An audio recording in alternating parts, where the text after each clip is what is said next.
नमस्कार, मैं हूं अंजलि इस्टवाल। प्रॉपर्टी इंडिया में आपका स्वागत है।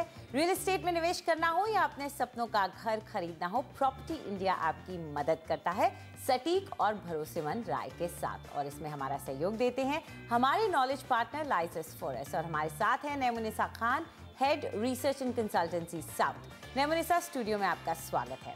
लेकिन इससे पहले कि नैमुनिसा आपके सवालों के जवाब दें, एक नजर डाल लेते हैं कि आज शो में क्या क्या है खास। 2022 तक सबको एक छत देने की योजना का सरकार ने लिया जायजा।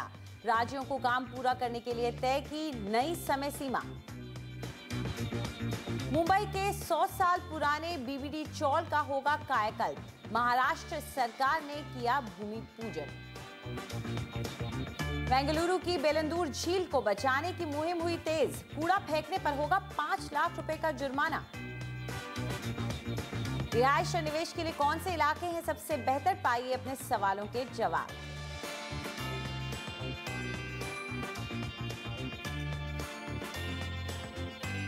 दो 2022 तक सबको एक छत देने का अपना वादा सरकार पूरा कर सके, इसके लिए शहरी विकास मंत्रालय ने योजना के तहत काम करने के लिए राज्यों को नई समय सीमा दी है।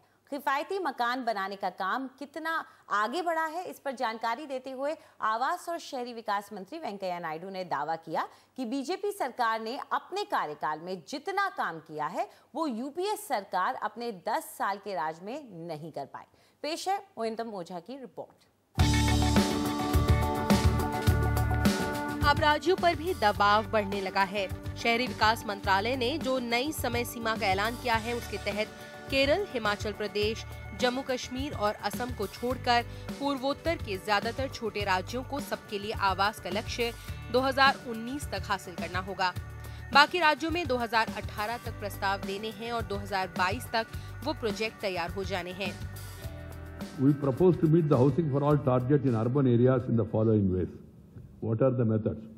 15 states and UTs are being targeted to meet the 15 राज्यों और केंद्र शासित प्रदेशों को निर्देश दिया गया है कि वो हाउसिंग फॉर ऑल के लक्ष्य को 2019 तक पूरा कर लें। 2017 के अंत तक उन्हें अपना प्रस्ताव केंद्र को पेश करना होगा ताकि 2 साल में काम पूरा हो सके। 15 और राज्यों को अपने प्लान 2018 तक पेश करने होंगे ताकि 2022 के लक्ष्य को पाया जा सके।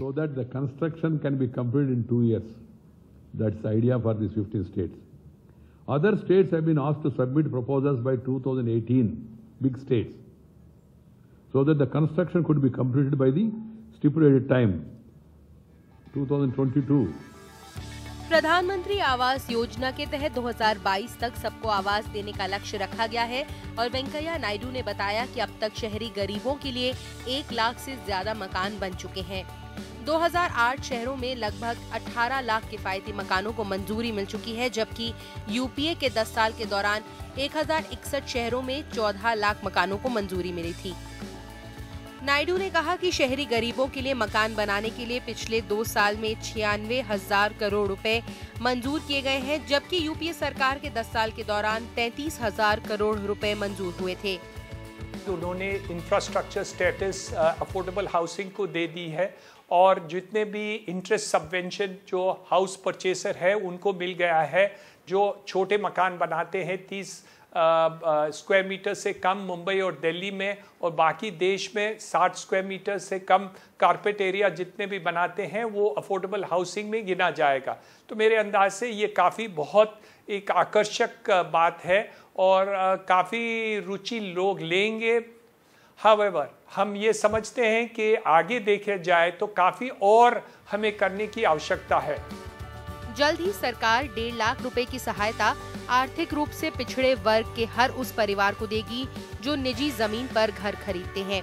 अब तक ऐसी सुविधा सिर्फ उन प्रॉपर्टियों पर मिलती थी जो राज्य सरकार या नगर निगम की जमीन पर हो। किफायती आवास प्रोजेक्ट्स को मंजूर करने में सबसे आगे तमिलनाडु रहा है। राज्य में 2,30,000 सस्ते मकान बनाने को मंजूरी दी है, जिसमें लगभग 8,000 बन चुके हैं।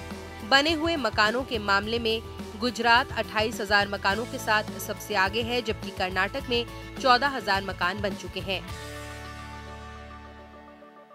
चलिए, अब वक्त आ गया आपके भेजे हुए सवालों के जवाब देने का और हमारे पहले कॉलर हमारे साथ फोन लाइन पर मौजूद हैं। अजय इस वक्त हमारे साथ हैं। अजय, पूछिए अपना सवाल। मेरा नाम अजय है। मैं एक्चुअली सेक्टर 82 गुड़गांव में एक प्रॉपर्टी देख रहा हूँ जी। प्रॉपर्टी का नाम है मैप्सको कैसाबेला जी। ये एक रीसेल प्रॉपर्टी है। 3 BHK एरिया 1430 स्क्वायर फीट है, जो मुझे 70 लाख में मिल रही है जी। मेरा सवाल ये था कि क्या ये डील इन फ्यूचर के लिए या फिर मेरे अपने रहने के लिए that will be better option for me और नॉट? जरूर, आपको जरूर बताएंगे। तो सेक्टर 82 गुड़गांव में इन्होंने ये प्रॉपर्टी पसंद की है। नेमुन, आप न्यू गुड़गांव और इस पर्टिकुलर सेक्टर के बारे में क्या सोचती हैं और इस प्रॉपर्टी के बारे में भी आप क्या राय रखती हैं? जी बिल्कुल, देखिए ये जो इलाका है न्यू गुड़गांव का, एक डेवलपिंग एरिया हम कह सकते हैं और काफ़ी बड़े बड़े नाम भी इस एरिया में देखे, लाइक वाटिका, DLF, ऐसे बड़े बड़े बिल्डर्स ने यहाँ पे टाउनशिप्स बनाई हैं। और मैं कहूँगी कि इंफ्रास्ट्रक्चर वाइज अभी भी ये एक इम्प्रोवाइजिंग स्टेज में है। जो इनका हेल्थ इंफ्रास्ट्रक्चर और सिक्योरिटी सर्विसेज इस पर्टिकुलर सेक्टर में शायद हम इसे 10 on 10 नहीं देंगे, लेकिन कनेक्टिविटी वाइज ये बहुत अच्छी लोकेशन है। NH8, द्वारका एक्सप्रेसवे वगैरह सभी यहाँ से अच्छे प्रॉक्सिमिटी पे हैं। पर खैर, अगर आपके जो प्रोजेक्ट आपने चूज़ किया है कैसाबेला, आई थिंक ये एक ready to move in project है और जो लार्जर कम्युनिटी है, जैसा आपने बताया मैप्सको पैराडाइज, इसके भीतर ये लोकेटेड है और ये एक रीसेल प्रॉपर्टी होने की वजह से बहुत फैमिलीज ऑलरेडी यहाँ पे रह रही है, तो एक क्रिटिकल मास ऑलरेडी क्रिएट हो चुका है, तो हमें कोई दिक्कत दिखाई नहीं दे रही। प्लस अगर आप यहाँ की एवरेज प्राइस देखो इस रीजन की, तो ये 6,200 रुपीज़ पर स्क्वायर फुट पे ये रीजन चल रहा है, जबकि अगर आपको 70 लाख में यहाँ पे 3 BHK मिल रहा है, मतलब आपको तकरीबन 5,000 रुपये पर स्क्वायर फुट की रेट पे यहाँ पे डील मिल रही है। तो हमें तो लगता है कि ये बहुत अच्छी डील है, आपको डेफिनेटली इसके साथ एक जाना चाहिए। और हम आपको इसके अलावा और कुछ आंकड़े बता दें, इस रीजन के यहाँ के एनुअलाइज रिटर्न्स -1.2% रहे हैं। इसका मतलब आपको ये एक लॉन्ग टर्म होराइजन के हिसाब से ये प्रोजेक्ट में निवेश करना होगा। इसके अलावा अगर आप उस एरिया में दिलचस्पी रखते हैं तो आप न्यू टाउन हाइट्स, जो कि DLF का प्रोजेक्ट है, उसमें भी इंक्वायरी कर सकते हैं। यहाँ पे OC भी ऑलरेडी मिली हुई है, 2014 में ही कंप्लीट हुआ ये प्रोजेक्ट। और इसके अलावा सारे होम्स का भी एक प्रोजेक्ट है क्रीसेंट पार्क और रॉयल ग्रीन्स करके, ये भी एक बहुत अच्छा ऑप्शन है। एक अलग ही डिज़ाइन है, सेंट्रल ग्रीन एवेन्यू उन्होंने बना रखा है, ये भी एक अच्छा ऑप्शन आपके लिए हो सकता है। तो चलिए इन दोनों ऑप्शंस की कीमतों पर भी नज़र डाल लेते हैं। पहला है new town Heights DLF limited की तरफ से, और यहाँ कीमत जो आपको मिल रही है वो 3,700 रुपये पर स्क्वायर फुट की है। और 3 BHK अगर आप लेते हैं तो आपको साइज़ मिलेगा 1,930 स्क्वायर फीट का। और जो दूसरा ऑप्शन आपके लिए लेकर आई हैं नेमुन, वो है क्रेसेंट पार्क रॉयल ग्रीन्स, और यहाँ पर कीमत मिल रही है 4,500 रुपये पर स्क्वायर फुट की, और 3 BHK में साइज़ आपको मिल रहा है 1,482 स्क्वायर फीट का। तो ये दो ऑप्शंस आपके पास और हैं। आगे बढ़ते हैं, हमारे अगले कॉलर हमारे साथ फोन लाइन पर जुड़ गए हैं। अमन अग्रवाल इस वक्त हमारे साथ हैं। अमन, पूछिए क्या जानना चाहते हैं आप? Yeah, ma'am. My name is Aman. I wanted to know about a 3 BHK property in Noida. I'm looking for sector 78 and 79, and I will be looking for completion date within 1 year from now, and my budget is around 70 lakhs. जी, और आपने कुछ shortlist भी किए थे projects, उनके भी नाम बता दीजिए। I have shortlisted Gore Sportswood and the Hyde Park. जरूर। तो नेमुन, पहले तो इलाके के बारे में ज़रूर बताइए, और फिर उन्होंने 2 प्रोजेक्ट्स अपने आप ही अपने लिए शॉर्टलिस्ट किए हैं, तो उनकी भी रैंकिंग जैसे कि आप देती हैं अक्सर, वो भी दे दीजिए। जी बिल्कुल, देखिए इलाका जो उन्होंने चूज़ किया है, अगेन ये एक रिक्रिएशनल जोन की तरह डिमार्केट हुआ है नोएडा के मास्टर प्लान में। तो इसका मतलब ये है कि यहाँ का FSI थोड़ा कम होगा, और इसके वजह से यहाँ पे ओपन स्पेसेस काफ़ी ज़्यादा मिलेंगी आपको, जिसकी वजह से ये जो पूरा इलाका है ये एक हाई एंड लग्जरी सेगमेंट के दरमियान डेवलप हो रहा है। और अगर आप यहाँ पे जो फ्यूचर इंफ्रास्ट्रक्चर भी देखें तो जो स्टेट गवर्नमेंट है यूपी के, उन्होंने पतंजलि फूड का जो हर्बल पार्क है ये इसके आसपास के इलाके में अनाउंस किया हुआ है। इसमें बहुत इन्वेस्टमेंट आने वाला है और ये करीबन 8,000 से भी ज़्यादा लोगों को एम्प्लॉयमेंट अपॉर्चुनिटीज़ ये एरिया में क्रिएट होगी इस पार्क की वजह से, जिस वजह से आपकी जो मार्केट की एंड यूज़र डिमांड है वो डेफिनेटली फ्यूचर में आगे जाके बढ़ जाएगी। तो इसलिए मैं कहूँगी कि अगर आज आप यहाँ पे इन्वेस्ट करते हैं तो ये लॉन्ग टर्म होराइजन पे एक अच्छा इन्वेस्टमेंट हो सकता है। यहाँ की एवरेज प्राइस करीबन 5,000 रुपये पर स्क्वायर फुट है।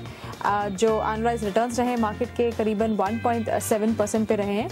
और रही आपकी प्रोजेक्ट्स की बात, तो जो आपने 2 प्रोजेक्ट्स चूज़ किए हैं स्पोर्ट्स वुड और हाइट पार्क, मैं कहूँगी स्पोर्ट्स वुड जो है ये एक प्रीमियम प्रोजेक्ट है और लोकेशन तो खैर दोनों की ऑलमोस्ट सेम ही है, लेकिन ये सिर्फ 3 और 4 BHK ऑफर करता है। तो इसकी वजह से ये एक लग्जरी सेगमेंट में ये प्रोजेक्ट को हम काउंट कर सकते हैं और यहाँ की जो एमिनिटीज़ हैं वो भी काफ़ी प्रीमियम है। तो दोनों के मुकाबले में स्पोर्ट्स वुड को हम रैंक 1 देंगे। हाइट पार्क भी डिसेंट प्रोजेक्ट है, अगर आपको कोई वजह से वो ख़ास पसंद हो तो उसमें भी कोई फंडामेंटल इशू नहीं है, आप उसके साथ भी जा सकते हैं। आई थिंक ये भी रेडी प्रोजेक्ट है और थोड़ा ही बस इंटरनल रोड पर है, तो ये भी अच्छा ऑप्शन हो सकता है आपके लिए।